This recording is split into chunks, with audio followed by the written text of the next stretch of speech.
বাবা নিজের ছেলের সাথে দেখা করতে শহরে এলো, গিয়ে দেখলো তার ছেলের সাথে একটা সুন্দরী মেয়েও থাকে। রাতে তিনজন যখন একসাথে ডিনার টেবিলে বসলো, বাবা জিজ্ঞেস করলো, তোর সাথে এই মেয়েটা কে রে?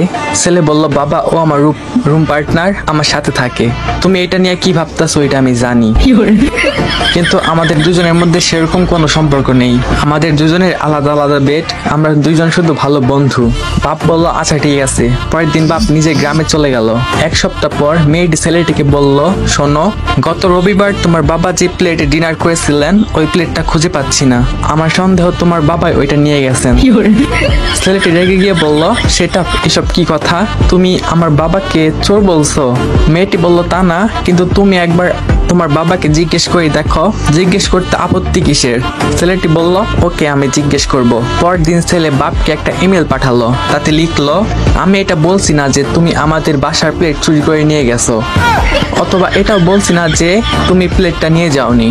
মানে যদি ভুলবশত প্লেটটা নিয়ে গিয়ে থাকো তাহলে প্লেটটা ফিরিয়ে দিয়ে যেও। ওইটা ওই মেয়েটির খুব পছন্দের প্লেট। ইটি তোমার ছেলে। 1 ঘন্টা পরই বাবার জবাব এলো, আমি এটা বলছি না যে তোর রুম পার্টনার রাতে তোর সাথে ঘুমায়, আবার এটাও বলছি না যে ওই মেয়েটি রাতে তোর সাথে ঘুমায় না। তবে ওই মেয়েটি যদি পুরো সপ্তাহের মধ্যে একবারও তার নিজের রুমে নিজের বেডে শুতে যেত, তাহলে ওর বালিশের নিচেই সে তার প্লেটটি পেয়ে যেত, কারণ প্লেটটা আমি ওইখানেই লুকিয়ে এসেছি। ইতি তোর বাপ।